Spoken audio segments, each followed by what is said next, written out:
Hello YouTube, this is Morgan Airspeed Prime here with my next Avatar video. This is going to be my full spoiler review for Avatar The Last Airbender Imbalance Part 2. This book is out today, May 14th in both digital and physically in bookstores.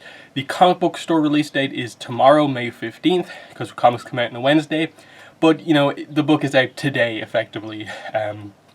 I really like the Tuesday releases for these books in that it makes the book so much easier to actually get a hold of on day of release. So, you already know what my general thoughts are in the book because I did a non-spoiler review back a few weeks ago when I got my review copy for the book, but my actual physical copy is here. I did buy the book, and I always do that even if I get review copies. So, the main thing to say about this book, if you didn't watch the non-spoiler review, is that I like it. I think it's a very good book. I think it's well written. I think the art by Peter Wortman is very well done. Faith Erin Hicks is an excellent writer. The problem, if I can even call it a problem, is just that it's not the most eventful book. It's a little like North and South in that it has the potential to do something, but it's always holding back just a little bit, in that the Bender-non-Bender conflict is interesting. But even as of the end of part 2, it is explored in such a kind of, broad way. There's nothing really specific here. It's just, here's an issue in this town, here's what's happening, here's the villain who's kind of causing a lot of these tensions. We don't know her motivations, so we're just sort of left in this position of like, okay, I get that there's tensions, but most of it's caused because there's a villain more so than anything, so what's actually happening here? And I feel like it's another one of these books where it kind of left everything for part 3 to do. Part 3 has it all to do.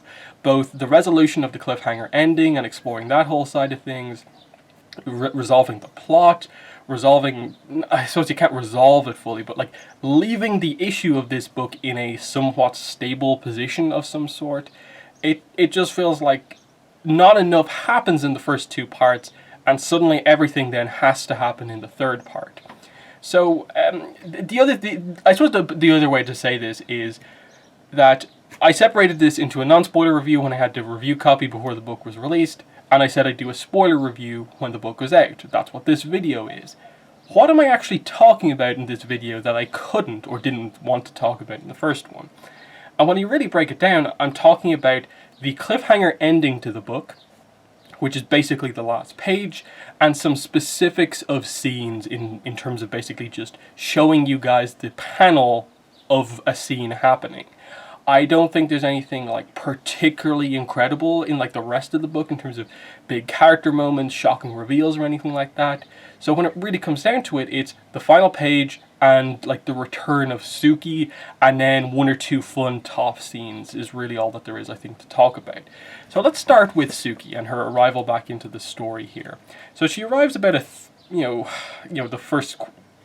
within the first third of the book, she arrives back in. We just cut from basically the finishing up of the scene where they go to Ling's house, and then suddenly we see Sookie arriving back here on an eel hound.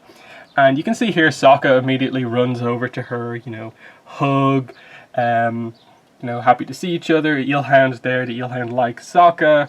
They bump their foreheads together, very nice moment. And I think very specifically you get the awe from Aang and Katara there. And then Toph being very kind of not into this sort of stuff. And I like that. It's a very nice moment because it's just, yeah, Sokka and Sookie are a couple. Aang and Katara are a couple, and in a way, this is like, I suppose, their first time in a while just like seeing each other together as couples. So I like that, in that so often Aang and Katara are presented as the lovey-dovey couple. Now here's Oogie's Sokka doing that with Sookie, and Aang and Katara's reaction is just like, oh, instead of being the whole Oogie's thing, whereas that's what Toph is doing. So I like that, like the fun, not dramatic romance that they have going on here. I like that it's just, these are the couples, let's go. I think the only issue with Sookie's arrival back into things is that she doesn't really get a lot of dialogue. Like later on in the fight scene, she gets to use her chi blocking and she's, pretty strong in the fight. But again, like, a lot, her dialogue isn't overly important. There's nothing plot-wise presented with her arrival. It's not like another non-bender arriving into the group changes the dynamic or anything like that, because for the most part over the course of this book, the group is completely on the same page about what's going on here. It's just Toph maybe goes a little bit more into things because she's personally involved in what's happening because her father's factory has been targeted, and everyone else is just kind of, we need a little bit more evidence before we act. When they get it, they do act, and that's really about it. She, they obviously pair her up with Sokka for the rest of the book, of course, but it's just in kind of small scenes. Like, there she is in a kind of, while they're waiting for Toph to come back, just playing cards. Toph bursts in, they kind of freak out. Little things like that. When they get into their disguises and stuff like that, they have some kind of fun, cute moments as well. Of like, here it is, like Sokka goes in his Wang Fire disguise. There's Sookie kind of wearing a headband, and they just talk about how, Sokka says, Sookie, I just want to say you look absolutely beautiful in your disguise, and then, thank you, Sokka, you look handsome in yours. And then the reaction from Katara and Aang is really nice. It's just like, Aang's like, do you think we're like that? And Katara just laughs and says, probably a little. So, I like that the writing of the two couples sort of seeing each other interacting, of like, Sokka and Sookie is, I suppose, the newer dynamic they haven't seen a lot of. And so they're seeing, in a way, like, their relationship through seeing another one kind of like it. So that's pretty fun. And then just in general, like, all of their disguises are really fun. Aang with the wig, Katara with the kind of classic Earth Kingdom outfit. It's fun, but again, like, Sookie's not really saying a lot of stuff. It's just, she's part of the group for this one. They called her in because it makes sense for her to be here. But I think what's missing from the Sookie part is just, she doesn't say anything about, like, oh, Zuko let me come here, he doesn't need me as his guard anymore, or I'm not doing that anymore, I'm going back to being Kyoshi Warrior. There's no, like, addressing just yet about what Sookie's position is. Because it was a fun dynamic in the early comics to have Sookie as Zuko's bodyguard, because it gave her a very kind of different and new position. It made her feel very important. Now it's kind of gone on enough to where it's keeping her away from Sokka, so it's keeping that relationship from being developed all that much, and it leads you to constantly having to do these reunion scenes with them in the comics just to have them interact again. And I feel in part 3 there has to be something said towards the end of the book about Sookie. By the end of this, like, is she sticking around with the group? Is she going back to Kyoshi Island? Is she going back to being Zuko's bodyguard? Or what? And this is why I keep saying, when I talk about Imbalance, I really feel this kind of, in a way, has to be the book that by the end of it, they start to move things into position, and they start to really, in a way, I think what they need to do is separate Team Avatar a little bit more and address the fact that, they're at this point where they sort of have to, in a way, go their separate ways. They can always come back together as a team when they need to, but Toph is invested in what's going on in Cranefish Town. I think very specifically here that you see her sort of beginning to transition into the kind of chief of police Toph, and so that sort of training is probably something she will want to do in the aftermath of this. Aang, as the Avatar, is going to need to be in or around this city. So is this where Air Temple Island begins to really become a thing? It was set up in part 1, but by the end of this book, are we going to actually have Aang making the decision? I'm staying here, I need to be around this city as it develops.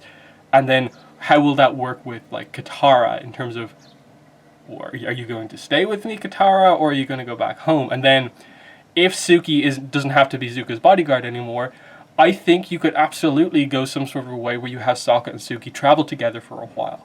Whether that be them going back to the south and, her kind of sticking around there for a while, or them going on some sort of a mission, and maybe, you do, finding Sokka's space sword along the way, maybe he goes to Kyoshi Island, stuff like that. I think in the aftermath of this book, I feel you kind of have to do that, because you're keeping the team together almost unnecessarily so, if in the aftermath of this, in that Sokka, in a way, like, doesn't have to be constantly linked to Katara and Aang.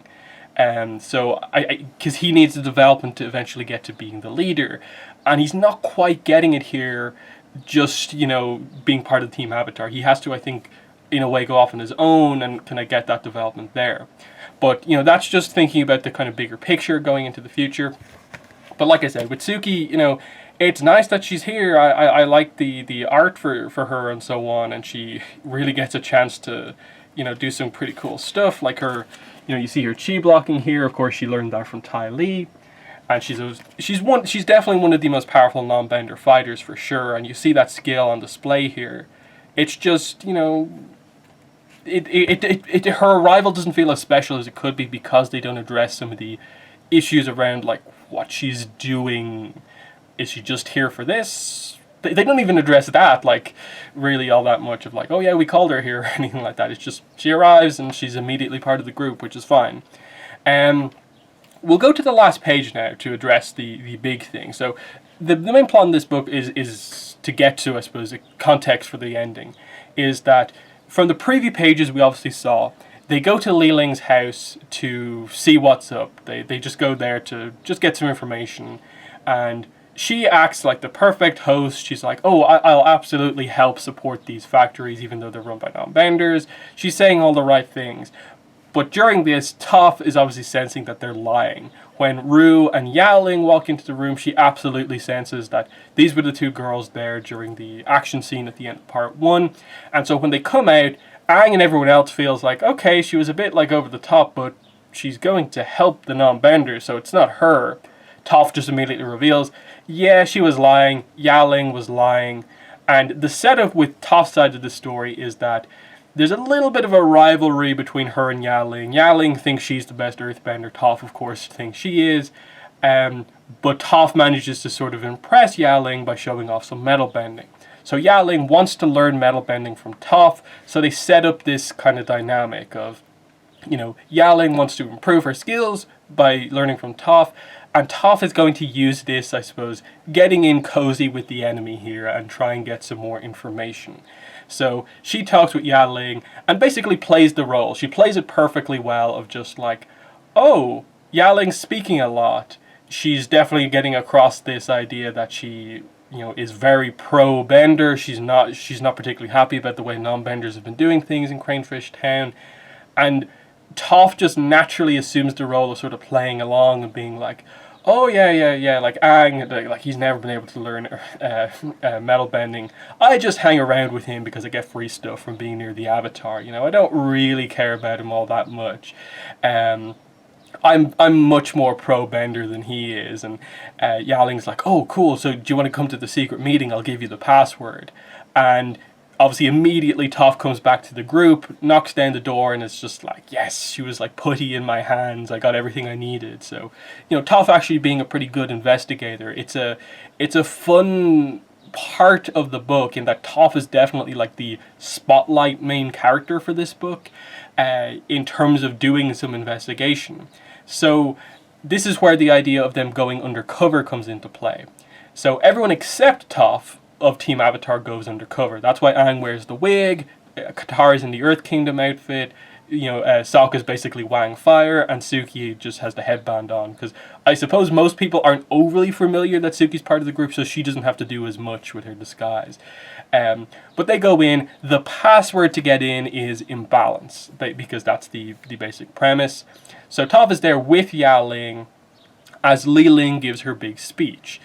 And I think, in a way, if there's a kind of weakness of the book, it's probably this speech, in terms of, this is probably the opportunity to get into the depth that you need to get into. Give some sense of what her motivations are. What is the personal reason for Ling doing this? Why is she so anti-non-bender, anti-kind of machines? Like, I get they've set up the idea that the benders have lost their jobs because of the machinery and so on, but what's the personal reason for her wanting to do this? Because she ultimately reveals that the plan to get rid of the non-benders and get the benders back into the ascendancy is to constantly keep damaging these machines so that these non-bender companies will go bankrupt. The bender kind of companies will then begin to take over, and the non-benders will have to leave. That's her overall plan, and she talks about how this is the plan to basically, set right the imbalance of the world.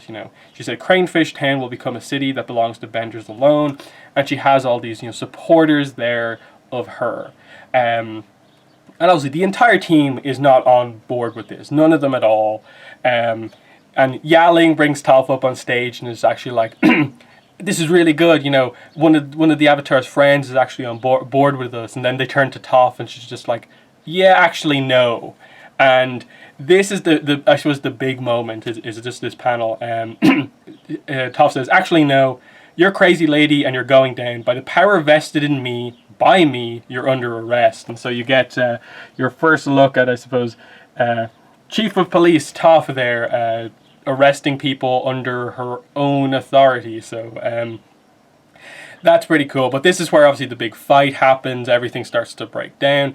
And even though they're in a room filled with benders, basically, Team Avatar is able to just really, really hold their own against these people and get the advantage. And so Ling realizes that she's losing. Toph fights Ling in a pretty cool earthbending fight.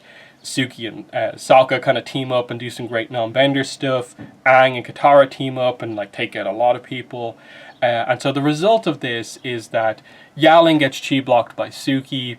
Ling is sort of cornered, and she asks Ru and Ling to leave, that they can continue on while she's captured. And so Ling then gets chi blocked as well, and she's captured. And that's the setup for the kind of cliffhanger ending of the book, is that she's captured, and it's this big decision right at the end. Let me get to it here. Toph says, oh, I know what you should do with her, Twinkle Toes. Make an example of her so her supporters back off. Do to Ling what you did to the Fire Lord. Take away her bending. And I think the impressive thing about this is how they get the reaction there. Just that image of Aang having been asked that by Toph, I think is so well done. In addition to that, you can sort of see the reaction of Katara, Sokka, and Sookie. They're a bit like, whoa, you just asked Aang to take her bending away. That's pretty crazy, because they all sort of had that reaction when Aang said that he did that to the Fire Lord. And it's almost like at this point in time, that ability has just sort of faded into the background. Oh yeah, I can do that when I need to, but it's never come up of late. Now all of a sudden, Toph is fairly casually just saying yeah, we captured this bender criminal, just take her bending away. And I think it's a very discussion-worthy scene, because the big question is is Toph too personally invested here? Is because Ling targeted her father's factory first, is that why Toph is so punish her in this way by taking her bending away? Toph is just this is a simple thing. This will all end if you take her bending away. And ultimately, you have to say Toph isn't really thinking this through fully. While, yes, it would probably send some sort of a message, and it would probably make some people back off, but it would probably make benders even worse. Because what you're seeing here is when Toph basically breaks everyone's cover, the tide sort of begins to turn a little bit against Aang. Everyone's what, the Avatar is supporting the non-benders over the benders? What's this about? And he's obviously just aware of you are the ones doing this kind of plot to take out non-benders. So they're kind of crazy, a little overboard here. And Aang is in this really tough position of if he does it, it feels like it would borderline be this complete turning point, and he might not be able to get the opinion swayed from the benders back in the right direction. If he doesn't do it, there's this kind of sense of oh wait, you're letting a powered criminal with bending just kind of do their own thing. Now, ultimately, what we know from examples is that obviously Aang takes Ozai's bending away and he takes Yakon's bending away. We're not really aware of if he's done it to anyone else. Those two, villains, Ozai and Yakon, are top tier villains. Fire Lord Ozai was about to burn the Earth Kingdom to the ground, and there's a sense of as well as that with the whole kind of plot of Aang not wanting to kill him, it was pretty much the only way to take him out. Yukon had such a powerful ability. They'd already outlawed bloodbending in the city, and suddenly here is someone who can do it at any point in time. He can do it with his mind, and he's doing everything that he can to take over the city. That was an ability that, you know, if you are not using it correctly, it sort of just had to go. To put Li Ling in the same category as them, when, yes, the fight scene gets across that she's a pretty powerful earthbender. I wouldn't say she's anything like crazy impressive, but she seems quite notable, able to do some big attacks and stuff like that. But inherently, the problem created here has nothing to do with the fact that Li Ling is using her bending to take anyone out, or she's necessarily hurt anyone as such. So I think taking Li Ling's bending away would just serve the purpose of making Li Ling even more aggressively in her stance, that the Avatar has forcibly taken away this part of my identity. And even though I'm a non-bender now, I feel so strongly about this that she's going to continue. That's not going to help things, Aang taking the bending away. And the setup for part 3, we know from the description, is that Aang is in the middle, and Toph and Katara are presenting opposite sides of the opinion to Aang, and Aang has to make this big decision. So I think Toph's opinion is pretty clear. Throughout both Imbalance Part 1 and Part 2, she hasn't shown a lot of caring for the plight of the benders. She's kind of been like, yeah, machines are fine. There was never going to be enough jobs in the first place, so this is just the way it is. Fine. She's just kind of thrown her hands up in the air, like, no, I don't really care that the benders are upset about losing their jobs. So a little bit uncaring on her side of things, and then personally invested in this plot with her father's factory being kind of primarily targeted. So of course she's going to want a little bit of like revenge, you know, take the maximum punishment if possible. And especially with her sort of beginning to take on sort of a, you know, police type role, her wanting to just go straight to take the bending away as the solution to this is, it's interesting that she's thinking about this, that she's the one to bring it up, but I don't think it's the correct approach.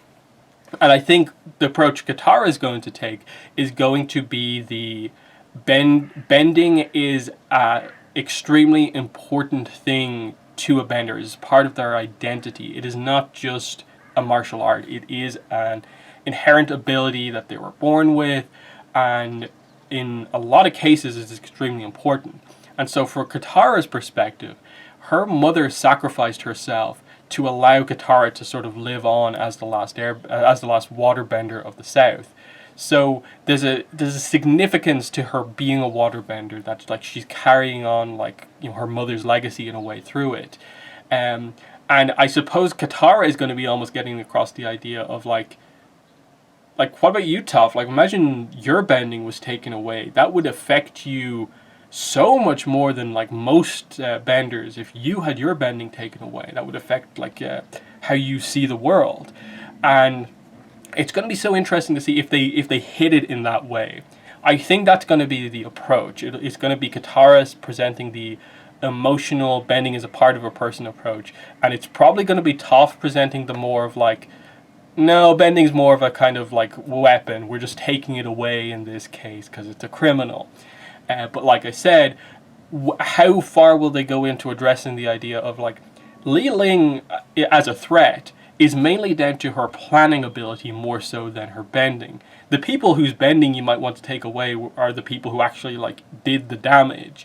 Like borderline, you'd say Ling is actually the bigger threat with her bending in terms of like actually the person who committed crimes with it, and that she nearly killed the 2 firebenders that they hired, and so on.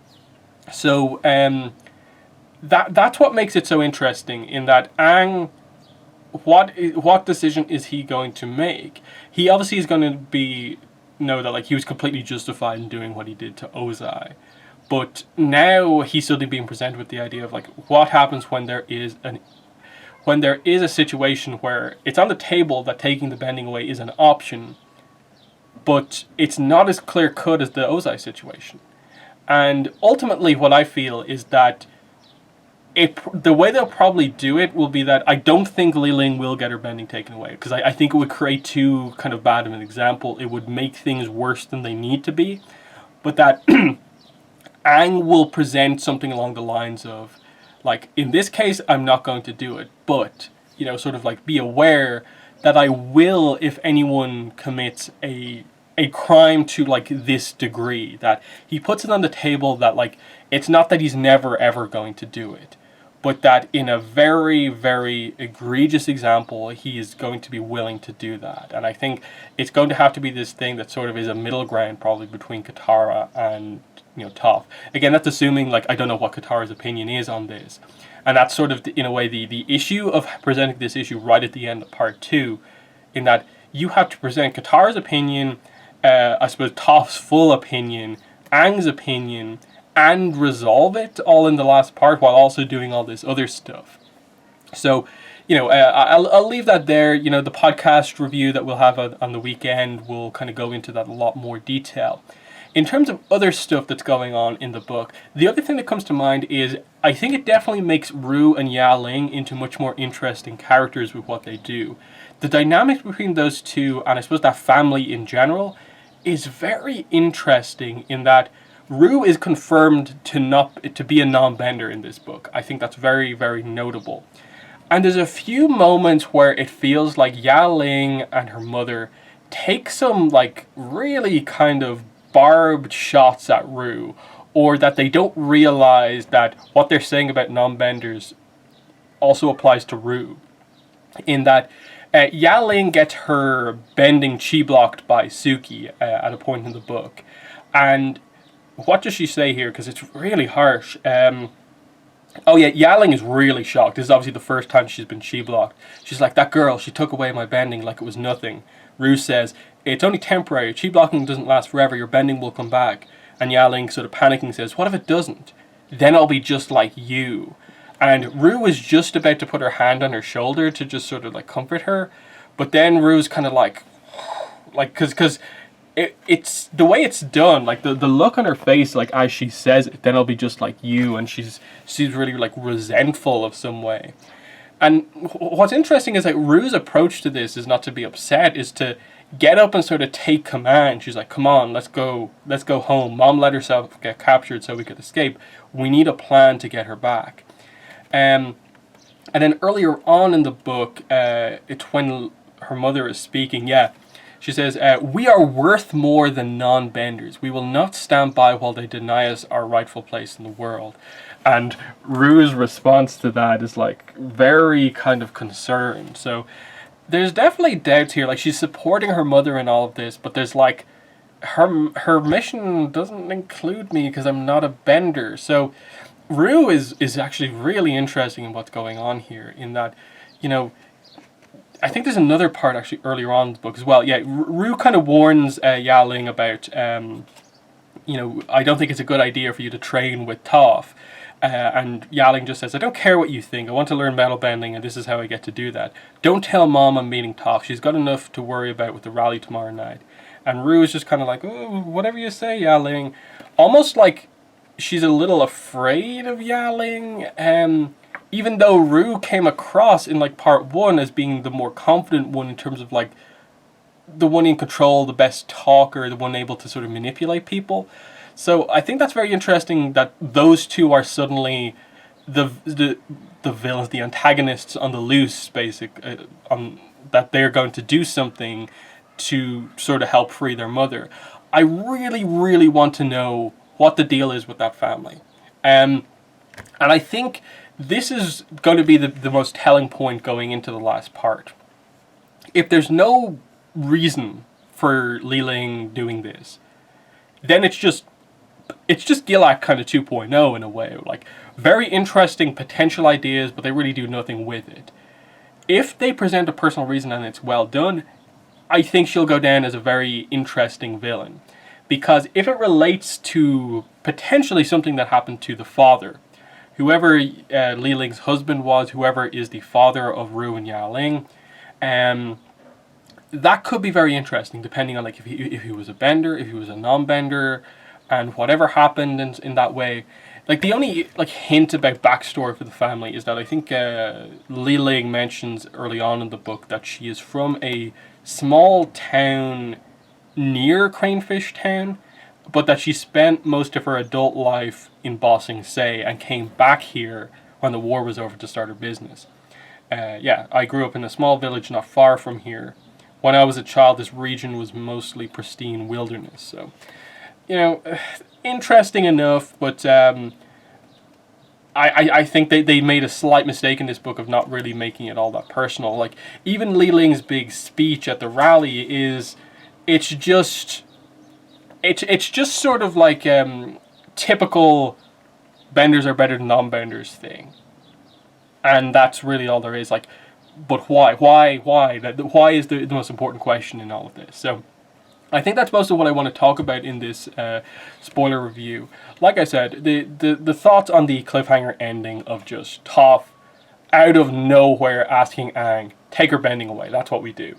And Aang being shocked. Where do they go from here? That's amazing setup for part 3. But I think beyond that, like, while the book is fine, like throughout, there's some fun moments, of course. You know, Toph is kind of like on fire throughout most of this book with like her confidence, the smirks, the bravado at times in terms of just the way she approaches things. I do think she's really well written throughout this book, and I'll give some praise for that. And I do wonder like how they'll finish off this little arc that Toph has gone on in this book, because she is sort of the spotlight character of this one. But I do wish they'd done more with the other characters, and I think that's maybe where it's let down a little bit, in that as much as Sookie comes back, she's just there and is exactly in the same role as Sokka is, exactly the same role as Katara is, as Aang is as well, where like they're just there. Toph is the one who's sort of focused on, and it's just the rest of the team going along with things. There's no character arcs going on. In a way, like almost what I'd say is that the book suffers a little bit because it doesn't have a side plot. Everything is all about the same thing. While there are different scenes, of course, you have like Team Avatar, and then you have some scenes with the villains. It suffers a little bit compared to like some of the other books, in that like in The Promise you had the main plot, and then you had the Toph, Sokka, and the Metal Bending School plot, and so on. In like The Rift you had, you know, Aang and Yang Chen, that sort of spiritual aspect, but you also had Toph and her father, and then they kind of come together. This one just feels like one thing, and it could almost do with having a little extra thing in the background. And what it could have been in this book is either getting into some of the personal stuff with Li Ling, or going a little bit more in depth on the return of Sookie and actually having her talk a little bit more, explain why she's here, where she came from, what her plan is, and so on. But that's my spoiler review of this book. In the comments, let me know what your thoughts are on Imbalance Part 2, where you think Imbalance Part 3 is going to go. But also be aware that over the weekend, I think it's Saturday, we're actually going to record it this week. We will be doing a podcast review for Imbalance Part 2. So it'll be really in-depth. It's going to be myself and Greg going through the book page by page, giving analysis on it. So, you know, in this book I mainly focused on like the major points, but in that one we'll go through, you know, page by page in a lot of detail. So expect that. I'll probably put it up on YouTube as well. But yeah, that's been the video. Thanks for watching, and bye.